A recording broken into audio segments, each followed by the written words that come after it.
بسم اللہ الرحمن الرحیم۔ شروع کرتا ہوں اللہ کے نام سے جو بڑا مہربان نہایت رحم فرمانے والا ہے۔ حضرت ابو مسعود انصاری رضی اللہ تعالیٰ عنہ سے روایت ہے کہ رسول اللہ صلی اللہ علیہ وسلم نے فرمایا کہ جس شخص نے کسی نیک کام کی طرف کسی بندے کی رہنمائی کی تو اس کو اس نیک کام کے کرنے والے بندے کے اجر کے برابر ہی اجر ملے گا۔ تشریح: اللہ تعالیٰ کی طرف سے انبیاء علیہم السلام اس لیے بھیجے جاتے ہیں کہ اس کے بندوں کو نیکی اور بھلائی کی دعوت دیں، پسندیدہ اعمال و اخلاق اور ہر طرح کے اعمال خیر کی طرف ان کی رہنمائی کریں، اور ہر نوع کی برائیوں سے ان کو روکنے اور بچانے کی کوشش کریں،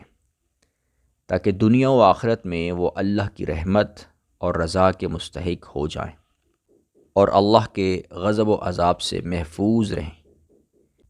اسی کا جامع عنوان دعوت الی الخیر، امر بالمعروف و نہی عن المنکر ہے۔ جب خاتم النبیین سیدنا حضرت محمد صلی اللہ علیہ وسلم پر نبوت کا سلسلہ ختم کر دیا گیا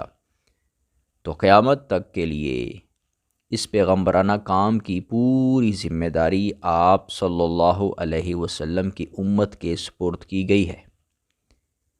چنانچہ قرآن پاک میں فرمایا گیا ہے: وَلْتَقُم مِّنكُمْ أُمَّةٌ يَدْعُونَ إِلَى الْخَيْرِ وَيَأْمُرُونَ بِالْمَعْرُوفِ وَيَنْهَوْنَ عَنِ الْمُنكَرِ وَأُولَٰئِكَ هُمُ الْمُفْلِحُونَ۔ ترجمہ: اور تمہارے درمیان ایک جماعت ایسی ہونی چاہیے جن کے افراد لوگوں کو بھلائی کی طرف بلائیں، نیکی کی تلقین کریں اور برائی سے روکیں، ایسے ہی لوگ فلاح پانے والے ہیں۔ پھر چند ہی آیتوں کے بعد اس صورت میں مزید فرمایا گیا ہے: کنتم خیر امۃ اخرجت للناس تأمرون بالمعروف وتنہون عن المنکر وتؤمنون باللہ ولو آمن اہل الکتاب لکان خیرا لہم منہم المؤمنون واکثرہم الفاسقون۔ اس کا ترجمہ ہے: مسلمانوں، تم وہ بہترین امت ہو جو لوگوں کے فائدے کے وجود میں لائی گئی ہو، تم نیکی کی تلقین کرتے ہو، برائی سے روکتے ہو اور اللہ پر ایمان رکھتے ہو۔ اگر اہل کتاب ایمان لے آتے تو یہ ان کے حق میں کہیں بہتر ہوتا۔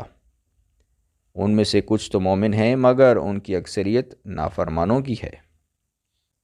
بہرحال سلسلہ نبوت ختم ہو جانے کے بعد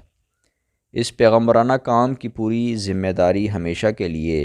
امت محمدیہ پر عائد کر دی گئی ہے، اور رسول اللہ صلی اللہ علیہ وآلہ وسلم نے اپنے ارشادات میں وضاحت فرمائی ہے